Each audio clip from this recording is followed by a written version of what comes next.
네, 오늘 우리가 은혜 받을 하나님의 말씀은 사사기 8장 22절로 23절의 말씀입니다. 주제가 기드온의 겸손과 덕스러운 행동이란 내용입니다. 네덜란드 법은요, 예배를 우리가 이렇게 교회 안에서 드리는 동안은요, 경찰이 예배당에 들어오지 못한다고 그래요. 헤이그에 있는 베델교회, 아르메니아 출신 탐나장 가족이 이 네덜란드에서 추방당하지 않기 위해서 교회를 찾아왔어요. 피난처니까. 경찰이 못 들어오니까 예배 드리는 동안은. 그런데 이 베델 교회가요, 얼마나 예배를 그 사람들, 탐나장 가족을 추방당하지 않게 하기 위해서 몇 날 며칠을 예배 드렸을까요? 96일 동안 24시간 풀로 예배를 드렸어요. 그 소문이 다섯 지역교회나 유럽으로 퍼져서 많은 목사님들이 같이 동참했어요. 생각해 보세요. 96일 동안 24시간 풀로 예배 드렸다니. 그래서 경찰이 들어오지 못하죠. 당연히 어떻게 됐을까요?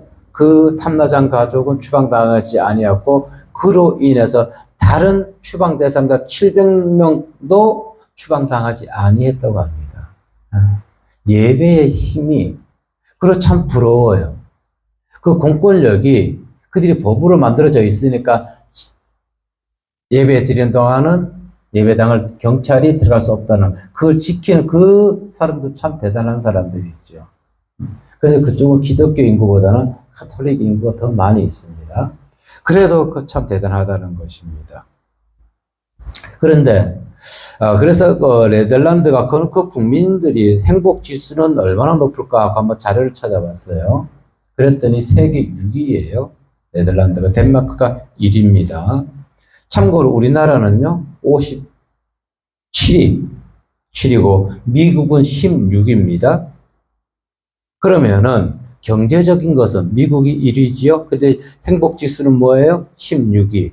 우리나라는 경제는 13위인데 행복지수는 57위. 이 네덜란드는 경제는 16위인데 행복지수는 6위.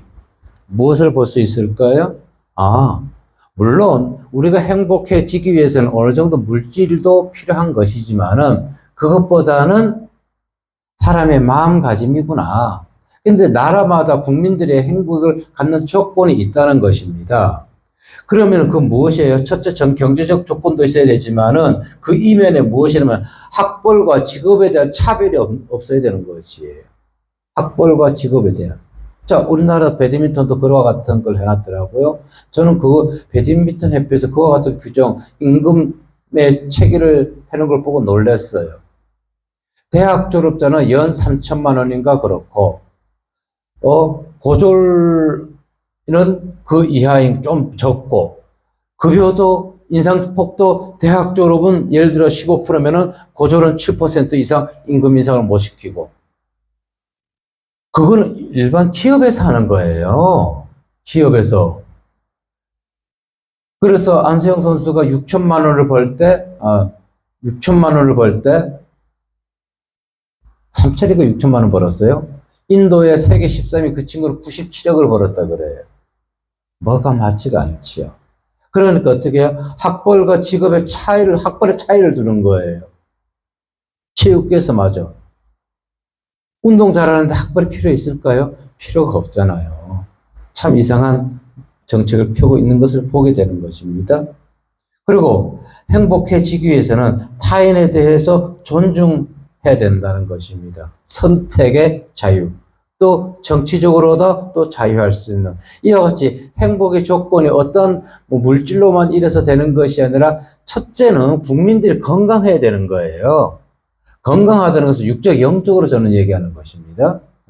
육체적으로만 건강한 것도 필요하지만 일단은 영적으로도 건강해야 되는 것이. 그래서 이웃에 대한 헌신하고 이웃을 정말 배려해 줄 수 있는 마음. 그런데 선택의 자유가 보장된다는 것이요. 혹시 오해하지 마세요. 차별금지법을 합법화시켜야 된다. 그 얘기를 하는 건 절대 아닙니다. 절대 아닙니다. 오늘 주제가 무엇이랬나요? 기드온의 겸손과 덕스러운 행동이라고 했습니다. 우리는 본문 말씀 읽어보았어요. 그런데 백성들이 뭐라고 얘기하십니까? 22절에 그때에 이스라엘 사람들이 기드온에게 이르되 당신이 우리를 미디안의 손에서 구원하였으니 당신과 당신의 아들들과 당신의 손자가 우리를 다스리게 하소서. 무엇을 얘기하나요? 당신의 가문이 세습 정치를 해달라고 부탁하고 있는 것입니다. 참으로 어리석은 내용을 말을 하고 있는 것이죠. 자, 그런데 기드온이 그릇과 같이 교만한 자였을까요? 그는 교만한 사람이 아니에요. 참 겸손한 자였어요. 미디안을 쳐부수고 왔을 때 에브라임 사람들이 기드온에게 8장 1절로 2절에서 뭐라 얘기했나요? 한번 읽어볼까요? 8장 1절로 2절. 에스겔서 오늘 사사기. 에브라임 사람들이 기드온에게 이르되 내가 미디안과 싸우러 갈 때에 우리를 부르지 아니하였으니 우리를 이같이 대접하면 어찌 되겠냐 하고 그와 크게 다투는지라. 기드온이 그들에게 이르되 내가 이제 행한 일이 너희가 한 것에 비교되겠느냐? 에브라임의 끝물 포도가 아비에셀의 만물 포도보다 낫지 아니하냐. 그러면서 뭐예요? 에브라임 지파를 어떻게 치켜 세우는 것이죠. 자기를 어떻게 해요? 아비에셀 지파, 자기는 너네 되면 세 발의 피다라는 얘기예요. 그러니까 나는 아무것도 아니야. 너네가 참 훌륭한 사람들이야. 무엇을 봅니까? 겸손. 겸손하니까 다툼이 계속 이루어졌나요? 이루어지지 않았죠. 끊어졌던 것을 보게 되는 것입니다.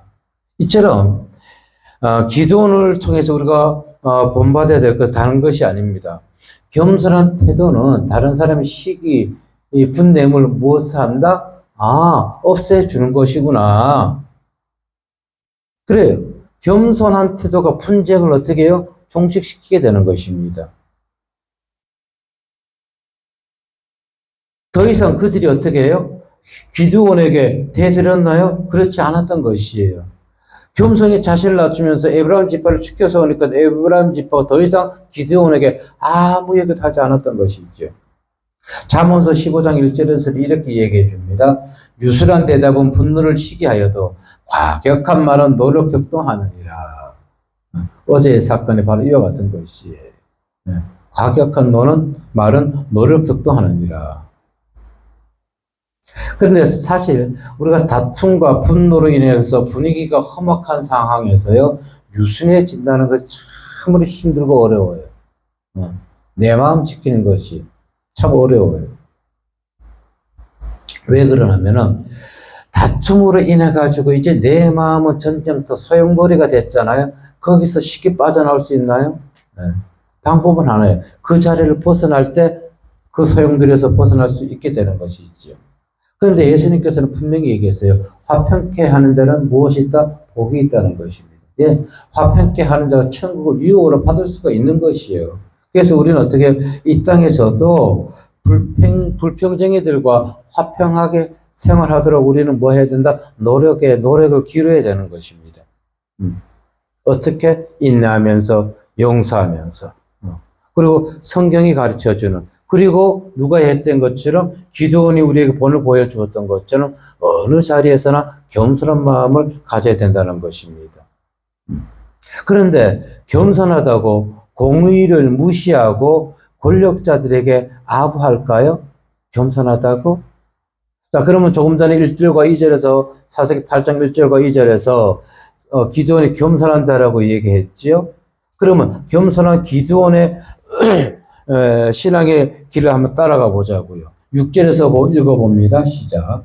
숫곳의 방백들이 이르되 세바와 살몬나의 손이 지금 내 손에 있지 않다는 거냐? 어찌 우리가 내 군대에게 떡을 주겠느냐 하는지라. 무슨 얘기냐면은 미디안 백성을 이제 추격해 가는데 배가 고픈 거예요.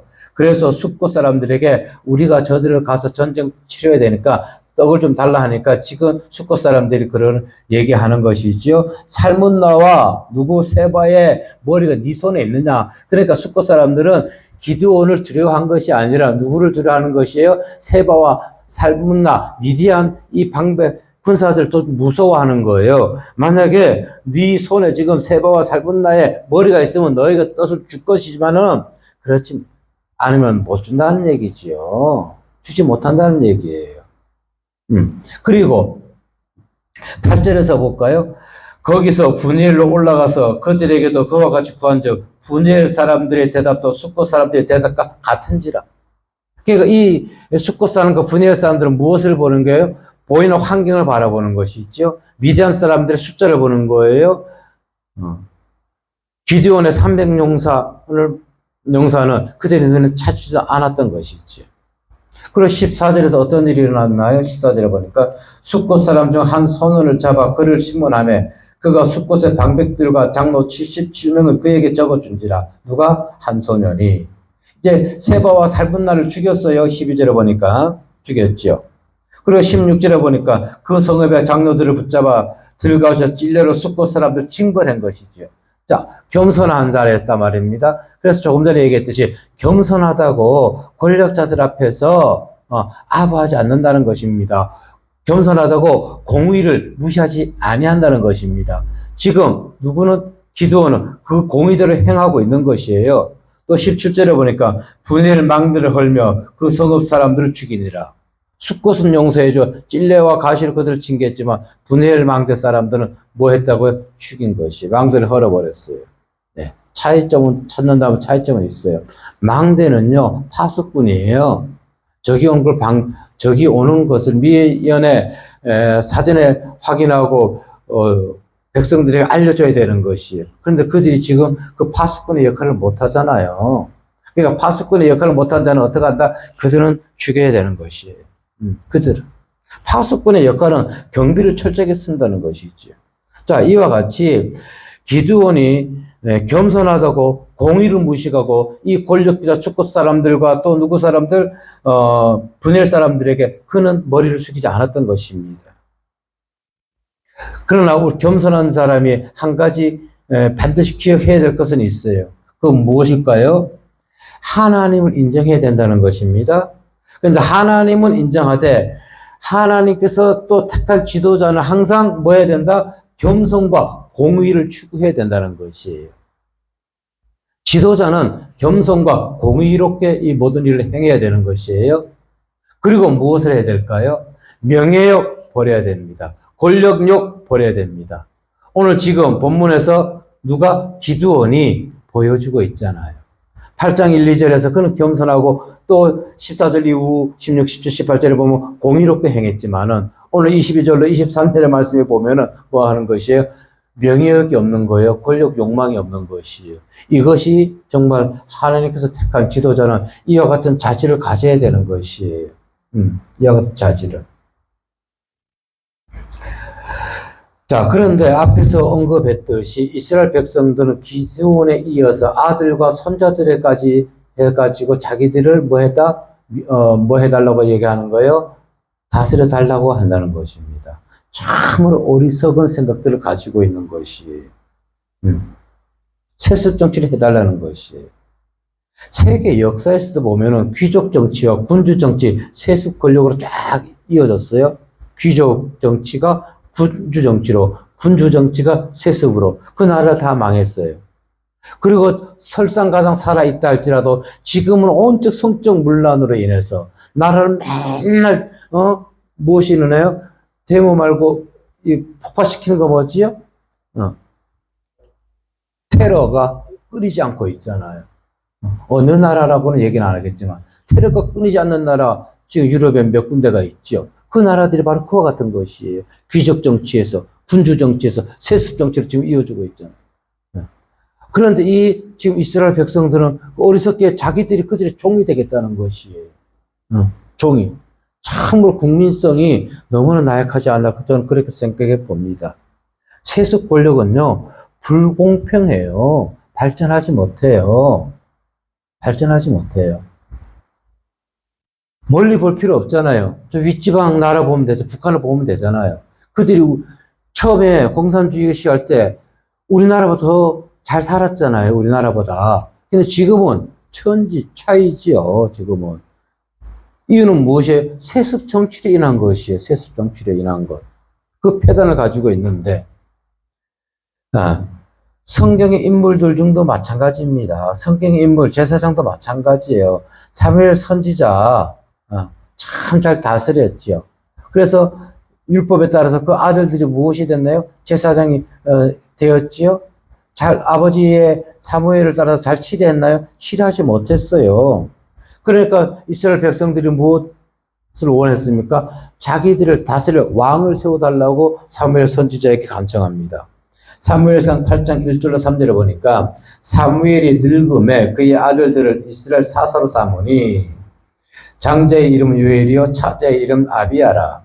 그들이 브엘세바에서 사사가 되니라. 그의 아들들이 자기 아버지의 행위를 따르지 아니하고 이 익을 따라 뇌물을 받고 판결을 굽게 하니라.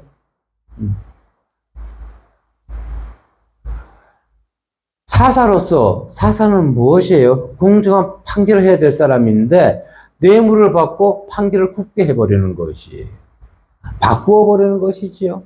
여전히 우리나라도 그랬어요. 지금이야 뭐 CCTV 각각 차량이나 지역에 CCTV가 있어서 그렇게 못하지만은 지금도 CCTV가 없어서 그렇게 뒤바뀔지도 모릅니다. 내가 차량 운전하면서 피해자인데 어느 순간에 보면은 가해자가 되어 있어요. 그런데 알고 보면은 나를 받은 사람하고 경찰 누구하고 알아가서 바꾸어 버리는 거예요. 근데 지금 그래 할 수 있나요? 못하지요. 왜? 눈이 있잖아요. 자동차를 지켜보는 CCTV라는 것이 있잖아요. 블랙박스가 있잖아요. 그래서 세상은 어떤 증거가 없으면, 눈에 보이는 증거가 없으면 조작하기에 바쁘다는 것이에요. 그러나 하나님의 사람은 어떤 증거가 있든 눈에 보이든 안 보이든 어떻게 해요? 하나님 보시기에 자신 신앙에 어떠한 오점도 남기지 않기 위해서는 말씀대로 순종하며 살아가는 것입니다. 그래서 이스라엘 백성들은 무엇을 했다고요? 사무엘 선지자에게 당신들의 이끌 왕을 세워달라고 했잖아요. 물론 그것이 후일에 누가 되는 것이요? 사울이 하나님께서 화살을 왕으로 세워주는 게 되는 것이지요. 그런데 오늘 왜 이스라엘 백성들이 기드온을 자신들의 왕으로 또 그 아들과 손자들까지 자신들을 다스려 달라 했나요? 기드온이 미디안의 방벽을 쳐부셨죠. 그러면 이스라엘 백성들은요, 기드온을 도구로 쓰셨구나. 그 위에 역사하시는 분은 배후에는 하나님이 계시는 것을 인정해야 되는데 그들은 하나님을 바라보지 않았던 것이에요. 오직 눈에 보이는 기드온만 바라봤던 것이에요. 저 사람이 강벌이니까 저 후손들도 강벌이겠지. 우리를 지켜주시겠지. 그렇게 믿었던 것입니다. 참으로 어리석은 사람들인 것이죠. 그런데 기드온 당시에는 왜 시편 기자와 같은 신앙을 가진 사람들이 없었을까요? 시편 기자와 같은 신앙을 가진 자가 한 사람이라도 있었다면은 물론 있었어요. 기드온은 있었어요. 그러니까 명예와 권력욕을 그가 부리지 않았던 것이죠. 항상 공의롭고 겸손하게 이스라엘 백성을 40년 동안 치리할 수가 있었던 것입니다. 시편 84편 3절에 보니까 나의 왕 나의 하나님 만군의 여호와여 주의 제단에서 참새도 제 집을 얻고 제비도 새끼들 보금자리를 얻었나이다. 자, 이 시편 기자가 지금 보세요. 얼마나 하나님의 궁정을 삼아하는지 보세요. 무엇 했다고요? 주의 제단에서 참새도 자기 집이 있다는 것입니다. 성전에. 네. 제비도 자기 집이 있다는 것이에요. 성전에. 그런데 지금 시편 기자는 어떻게 해요? 성전에 들어갔나요? 못 들어갔나요? 못 들어갔기 때문에 제비를 너무너무 부러워하는 거예요. 성전을 삼아하고 있는 것이죠. 성전을. 그러니 시인에게 있어 하나님을 어떻게 그는 믿고 있나요? 모든 축복의 근원은 하나님이고 문제의 해결자도 하나님이라고 해서 그는 믿고 있는 것이에요. 하나님이라는 것은. 그리고 살아 역사하는 하나님이 우리는 무엇을 원해야 되나? 나와 함께 하기를 우리는 갈망해야 될 줄로 믿습니다. 나와 함께 하기를. 자, 기드온은 겸손하고 공의로웠어요. 그리고 권력과 명예의 욕을 버렸다고 했지요. 23절에서 분명히 얘기해 주고 있잖아요. 읽어봅니다. 23절 시작. 기드온이 그들에게 이르되 내가 너희를 다스리지 아니하겠고 나의 아들도 여호와께서 너희를 다스리리라 하니라. 아멘. 내가 너희를 다스리지 아니하겠다. 그 이유는 무엇일까요? 그는 하나님을 인정했던 것이에요. 자기가 영원히 이스라엘 백성, 자기 가문이 영원히 이스라엘 백성의 사사가 되지 않는다는 것을 알고 있었던 것이에요. 그는 내 임기가 끝나면은, 내 사용 기한이 끝나면은 하나님은 다른 사람을 세워가지고, 다른 사사를 세워가지고 이스라엘을 치리하고 이스라엘을 보호해 줄 것이라는 그 믿음이 있었기 때문에 지금 확실하게 23절에서 이스라엘 백성들이 원하지만 딱 선을 긋고 있잖아요. 네. 참 멋지지요? 네. 정말로 우리 목자들이 이와 같은 기도와 같은 끊고 맺음이 확실해야 되는 것이에요. 끊고 맺음이 확실해야 되는 것입니다. 그리고 하나님을 인정해야 되는 것이에요. 그런데 이스라엘 백성들은 어떻게 해요? 기드온 가문을 통해서 자기들을 다스려달라고 얘기하고 있는 것이죠. 물론 당시 상황을 보면은 이스라엘 백성들이 기드온을 그들의 왕으로 세우려고 했던 이유는 있어요. 왜? 주변의 다른 나라들은 이미 왕정 시대였거든요. 그러니까 왕 한 사람의 지시에 의해 가지고 나라들이 아주 그냥 강성했던 것이에요. 풍요로웠던 것이에요. 그걸 눈으로 바라보니까 어떻게 해요? 그래, 우리도 지금 다른 주변 강국처럼 왕이 있어야 돼. 보이는 왕이 있으니까 저희들이 저렇게 잘 살잖아. 이렇게 생각했던 것이죠. 그러나, 우리는 이와 같은 이스라엘 백성들을 비방할 것이 아니라 저들이 왜 보이는 왕을 원했을까? 왜? 아직도 그들의 마음에 무엇이 있기 때문에? 두려움이 있기 때문에, 어떤 욕망이 있기 때문에, 어떤 욕심이 있기 때문에 그렇다는 것입니다. 그리고 가장 중요한 것은, 결정적으로 중요한 것은 하나님을 인정하지 않는 것이지요. 이미 가나안 우상 문화에 팍 빠져 있었던 것입니다. 그들은. 문제는 그것이에요. 문제는. 우리는 이스라엘 백성들 비방할 것이 아니라 이 말씀을 통해서 이스라엘 백성들이 기도원에 간 그 말 한마디 하나를 보면서 문제의 근원이 무엇인지 핵심을 찾아내야 되는 것입니다. 세상 것이 우리를 도와주는 것이 아니라 여호와 하나님이 누구처럼 시인처럼 참새도 집이 있고 제비도 하나님 궁전에 집이 있는데 새끼 둘 보금자리가 있는데 나는 그 성전이 없다는 것입니다. 그만큼 우리 하나님의 전을 사모해야 되는 거예요. 보이지 않는 하나님 정말 사모하시기를 바라겠습니다. 아멘. 이처럼 아까 얘기했듯이 이 이스라엘 백성들이 왕을 원했던 것은 이 우상문화에 빠져 있었기 때문에 그래요. 신명기 6장 10절로 14절에 보면 하나님은 분명히 얘기했어요. 내 하나님 여호와께서 내 조상 아브라함과 이삭과 야곱을 향하여 내게 주리라 행하신 땅으로 너를 들어가게 하시고 내가 건축하지 아니한 크고 아름다운 성읍을 얻게 하시며, 보세요. 이스라엘 백성들이 가나안 땅에서 자신들의 수고로 인해서 성을 얻을 수 있었나요?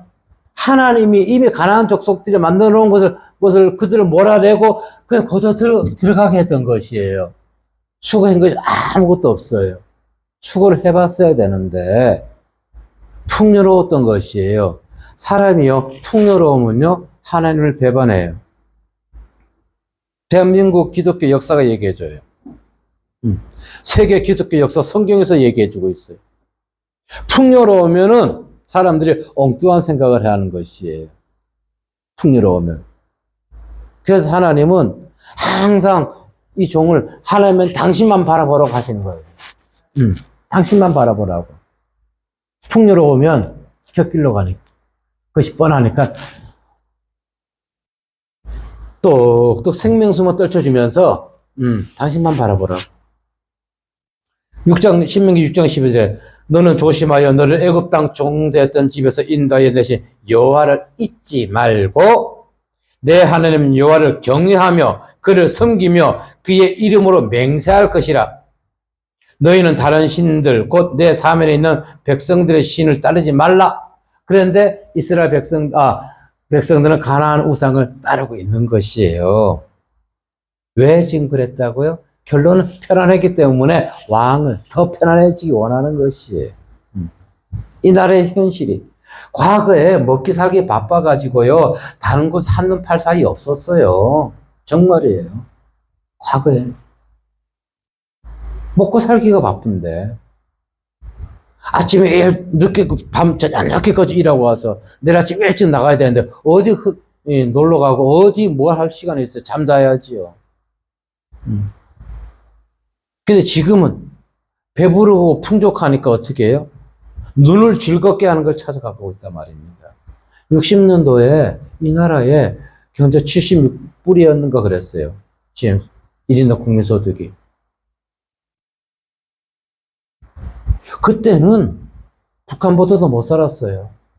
그러니까 어떻게 해요? 먹고 살기 위해서.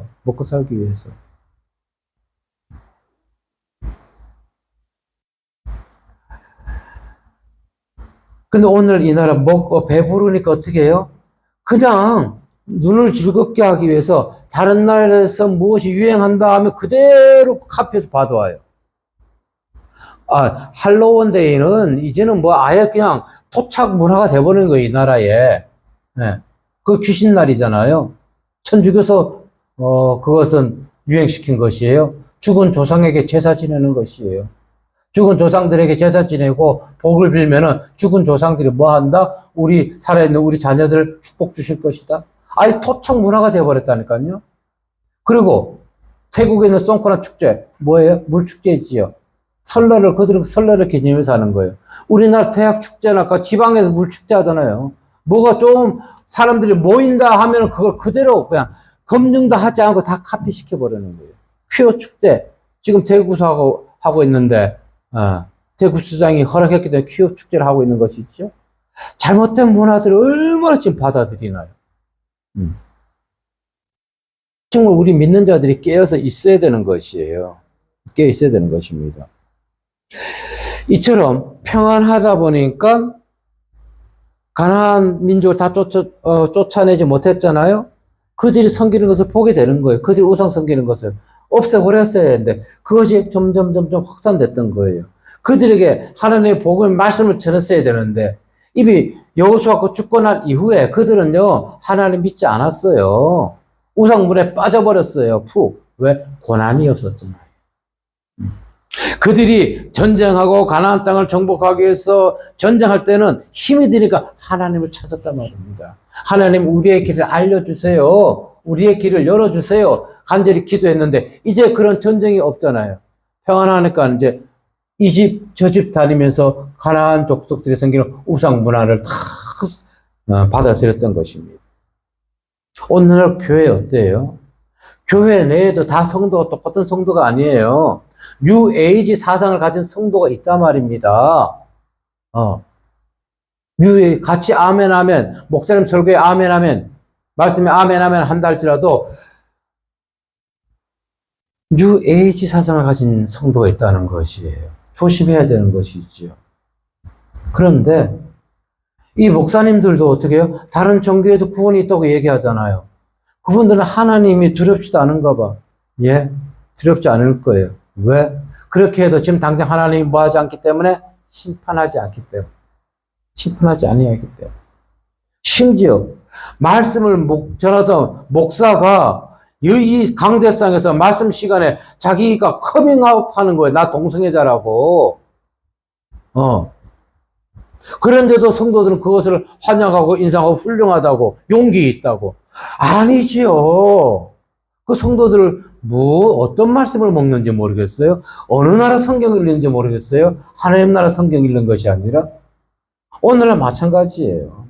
마태복음 21장 12절 말씀에도 보면은 예수께서 성전에 들어가서 성전 안에서 매매하는 모든 사람들을 내쫓으시며 매매하는 그거 매매 아닐까요? 오늘 예수님이 이 땅에 이 각각의 교회에 있다면은 아마 그런 내쫓김 당할 목자들 참 많이 있을걸요? 나 좀 그래봤으면 좋겠어. 그래봤으면 좋겠어. 성도들이고 성격적으로 뭐고 하여튼 하나님 말씀에 위배되는 말씀을 전하는 거. 예수님이 정말 그 자리에 당시에 계셨던 것처럼 채찍으로 그들을 쫓아내 줬으면 얼마나 감사할까요? 그러나 그것은 우리 인간적 생각인 것이죠. 그런 걸 바라보면서 우리 뭐 하지 말자, 우매한 자가 되지 말자는 것이에요.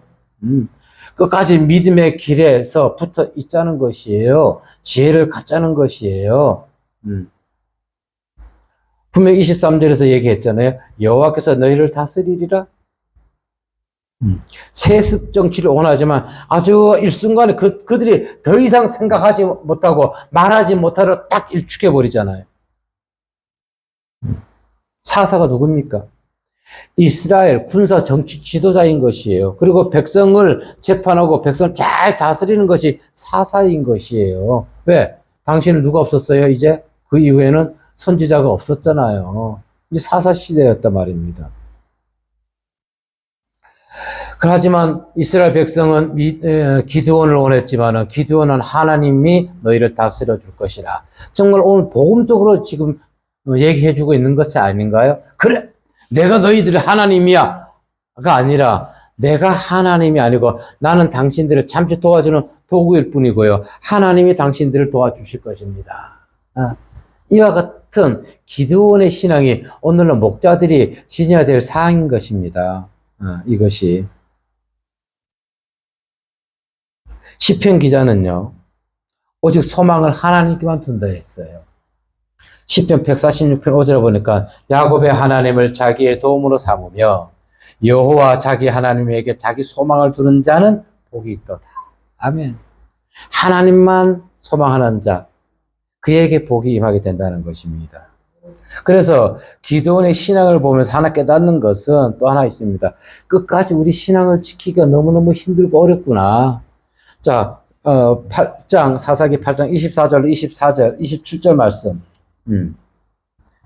24절, 한 절씩 27절까지 한번 읽어볼게요. 기드온이 또 그들에게 이르되 내가 너희에게 요청할 일이 있으니 너희는 각기 탈취한 귀고리를 내게 줄지니라 하였으니 이는 그들이 이스마엘 사람들이므로 금 귀고리가 있었음이라. 우리가 대답하되 우리가 질문을 겉옷을 펴고 각기 탈취한 금귀고리를 그 가운데 던지니. 기드온이 요청한 금 귀고리의 무게가 금 1700세겔이요 그 외에 또 조승달 장식들과 폐물과 미디안 왕들의 입었던 자색 의복과 또 그 외에 그들의 낙타 목에 둘렀던 사실이 있었더라. 기드온이 그 금으로 에봇 하나를 만들어 자기의 성읍 모브라에 두었으니 온 이스라엘이 그것을 문안하게 구하고 그것이 기드온과 그의 집에 오른 것이. 아멘. 보세요. 참 겸손하게 했지만은 그가 어떻게 해요? 에봇을 만들었어요. 안 만들었으면 더 훌륭한 사람일진데 왜 그랬을까요? 그도 연약한 사람이기 때문에. 그리고 왜 그랬을까요? 우리는 그와 같이 기드온의 마지막 신앙의 삶을 바라보면서 너희들도 끝까지 하나님께 순종해야 된다는 것을 우리에게 교훈해 주기 위해서 저는 그렇게 하지 않았나 그렇게 생각해 봅니다. 그렇게 생각해 보는 것이에요. 그래요. 이 잘못된 하나가 자신의 노년뿐 아니라 그의 집 올무가 되었다는 것이. 그래서 우리는 정말로 실수하지 않고 하나님을 끝까지 섬길 수 있기를 우리 항상 뭐 해야 된다? 기도해야 될 줄로 믿습니다. 그래요. 성경의 말씀을 아무리 잘 전한다 할지라도요.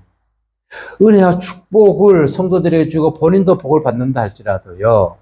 이와 같이 기드온과 같이 끝까지 신앙 지키기가 참 힘들다는 것이 저는 영국의 존 스토트 목사와 빌리 그레함 목사를 보면서 알아요.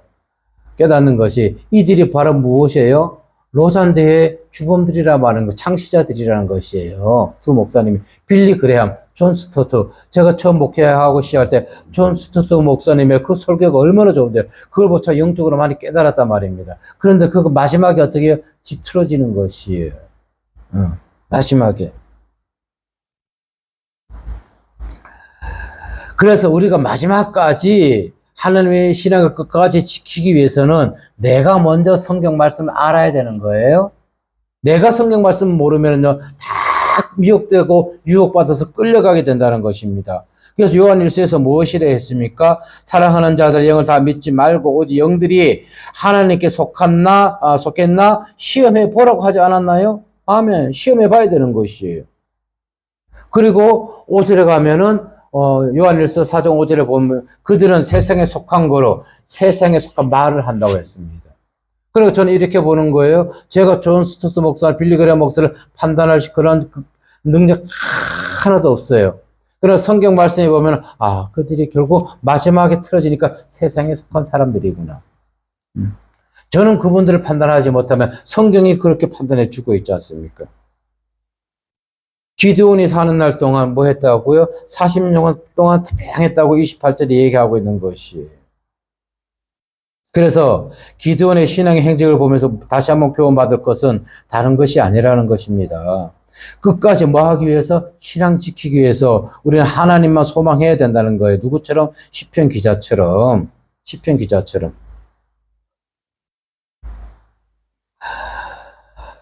기드온이 하나님께 쓰임받을 때는 7년 동안 이스라엘 백성을 괴롭히던 미디안 족속 물리칠 수 있었어요. 그런데 마지막에 아까 24절로 27절에 읽었잖아요. 그것이 기드온의 사사 40년 동안의 옥의 티가 되는 것이었던 것입니다. 자, 우리가 깨달을 거 있어요. 이스라엘 백성들 지금 무엇을 오히려 그들의 기드온이 만든 에봇을 우상처럼 음란에 섬겼다 했지요. 왜 그랬다고요? 평안하기 때문에. 기드온이 사는 날 동안 평안했다고 했잖아요. 평안하니까 뭐예요? 기드온이 만든 에봇을 우상처럼 음란에 섬겼다는 것이에요. 평안할 때 그러면 우리는 무엇을 해야 되나? 평안할 때 더더욱 더 하나님을 의지하고 하나님께 감사하는 삶을 살아가야 된다는 것입니다. 아멘? 평안할 때 내 믿음 더 지켜야 되는 것이에요. 경제적으로도 보면은 우리가 요즘은 사람 저축 안 해요. 저축할 돈도 없고 저축하는 것보다 먹고 쓰는 것이 더 원해요, 사람들이. 근데 예전에는 우리는 엄청 저축했어요. 왜? 저축만이 살 길이었거든요. 미래가 보장되었거든요. 근데 요즘 사람들은 없어요. 쓰고 보자는 거지, 즐기고 보자는 것이에요. 저는 최소 1980%까지 저축을 했잖아요.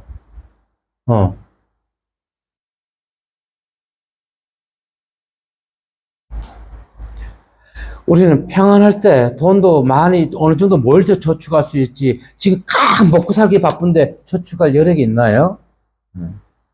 신앙과 마찬가지인 것이에요. 지금 내가 여유로울 때, 평안할 때 하나님 전에 나와서 신앙의 계단을 점점 상급을 쌓아놔야 되는 것입니다. 놔야 돼, 그것이. 갈라디아서 5장 13절에 보면 이렇게 얘기합니다. 형제들아, 너희가 자유를 위하여 부르심을 입었으나 그러나 그 자유로 육체의 기준을 삼지 말라는 것입니다. 대한민국이 얼마나 자유롭나요? 그런데 이 자유가 지금 방탕으로 흘러가고 있는 거예요. 방탕하다 못해서 이 대한민국을 어떻게 해요? 전복시키려는 세력들이 얼마나 많은지 몰라요. 얼마나 많은지 몰라요. 우리는 오직 사랑으로 서로 종노릇하라는 것입니다. 그래요. 이들의 행동을 보면서 원망, 불평, 짜증낼 것이 아니라 정말 내 신앙 더 바로 잡아야 되겠구나. 그리고 내 신앙 잘 부여잡고 천국 복음을 전하고 먼저는 하나님께 버림받지 않는 백성이 되어야 되겠구나. 그것을 교훈받자고요. 미디아는 우리에게 교훈 줬습니다. 겸손했던 것이에요.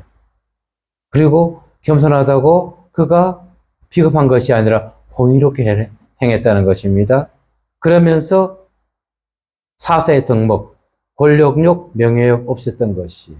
이것이 오늘날 우리가 가져야 될 신앙의 기본 자세가 아닌가 생각합니다.